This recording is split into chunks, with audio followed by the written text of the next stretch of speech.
નમસ્કાર સજ્જનો, સ્વાગત છે આપનું. તો સજ્જનો, માર્કેટ આજે ફ્લેટ રહ્યું છે. આજે નિફ્ટી પીએસયુ બેંક ઇન્ડેક્સ 0.5% પ્લસમાં રહ્યો છે.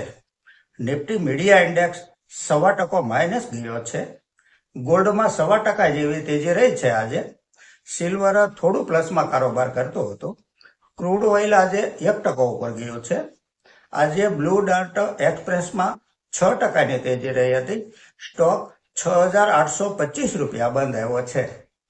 રેમન્ડ લિમિટેડમાં 6.5%ની તેજી રહી છે.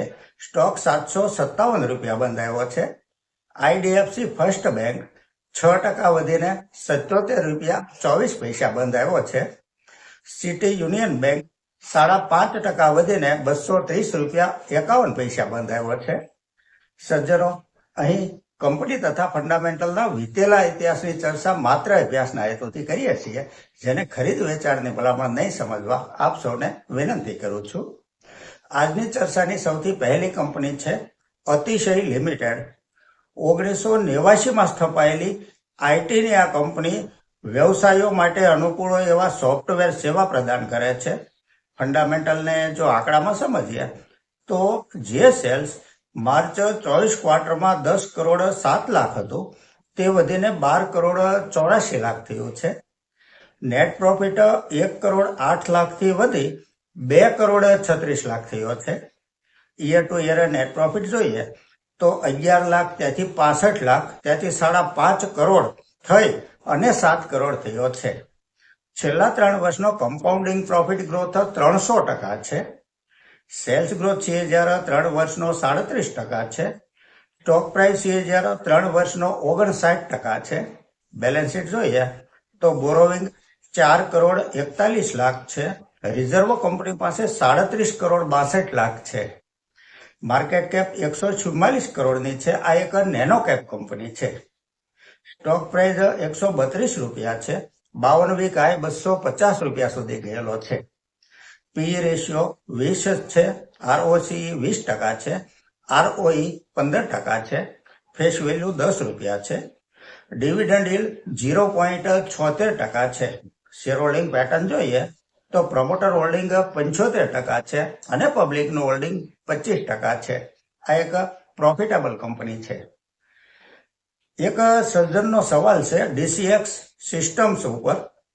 આ કંપનીનું માર્ચ 24 ક્વાર્ટરની સરખામણીમાં રિઝલ્ટ નબળું કહી શકાય, પરંતુ ડિસેમ્બર 24 ક્વાર્ટરની સરખામણીએ રિઝલ્ટ સારું આવ્યું છે. માર્ચ 25 ક્વાર્ટરનું નેટ પ્રોફિટ અપડાઉન થયા કરે છે.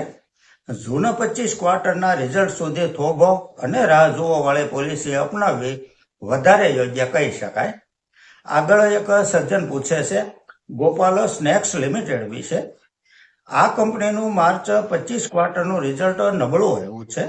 નેટ પ્રોફિટ માઇનસ ગયો છે 40 કરોડ રૂપિયા. જોકે ડિસેમ્બર 24 ક્વાર્ટરનું રિઝલ્ટ પણ નબળું જ આવ્યું હતું.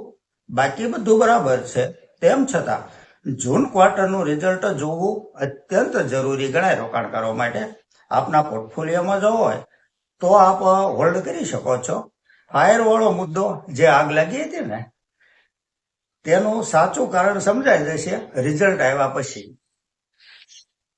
આગળ એક સજ્જન પૂછે છે Ratan India power long term માટે રાખી શકાય કે કેમ.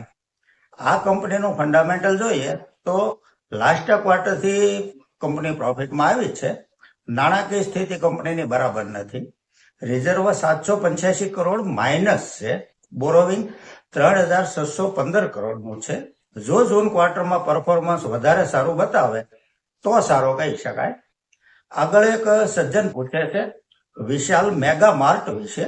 ફંડામેન્ટલ જોઈએ તો જે સેલિંગ માર્ચ 24 ક્વાર્ટરમાં 2626 કરોડ હતું, તે થોડું ઘટી 2548 કરોડ થયું છે. નેટ પ્રોફિટ 205 કરોડથી ઘટીને 115 કરોડ થયો છે. યર ટુ યર પરફોર્મન્સ સારું છે. કંપની ઓકે કહી શકાય. એક સજ્જનનો સવાલ છે કે વેદાંતાનું પણ 100% પ્લેજિંગ છે. આ એક દિગ્ગજ કંપની છે વેદાંતા. 1,82,000 કરોડની માર્કેટ કેપ છે. સેલ્સમાં ધીમે ધીમે વધારો થાય છે, પરંતુ નેટ પ્રોફિટ ઘટે છે. કારણ કે વ્યાજનું ભારણ છે કંપની ઉપર. રિઝર્વની સરખામણીમાં બોરોવિંગ ડબલથી પણ વધારે છે. જૂના જમાનામાં શાહુકાર હતા, વર્તમાન સમયમાં ફાઇનાન્સ કંપની, બેંક વગેરે શાહુકારનો રોલ નિભાવે છે. વ્યક્તિ હોય, સંસ્થા હોય કે કંપની કોઈ પણ હોય. પ્લેજિંગ એટલે કે ગીરવે કોઈ પણ ચીજ ક્યારે મૂકવી પડે તે સૌ કોઈ જાણે જ છે.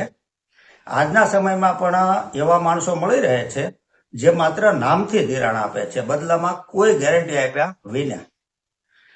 રહી વાત ડિવિડન્ડની, તો ડિવિડન્ડનો મૂળ હેતુ એ હતો કે કંપની પ્રોફિટ કરીને ડિવિડન્ડ પ્રોફિટમાંથી બાટે, નહીં કે કરજ કરીને. બાકી સૌને પોતપોતાના સીએ હોય છે, ચોપડા તેઓને ચિતરવાના હોય છે અને તેમાં તેઓ નિપુણ હોય છે.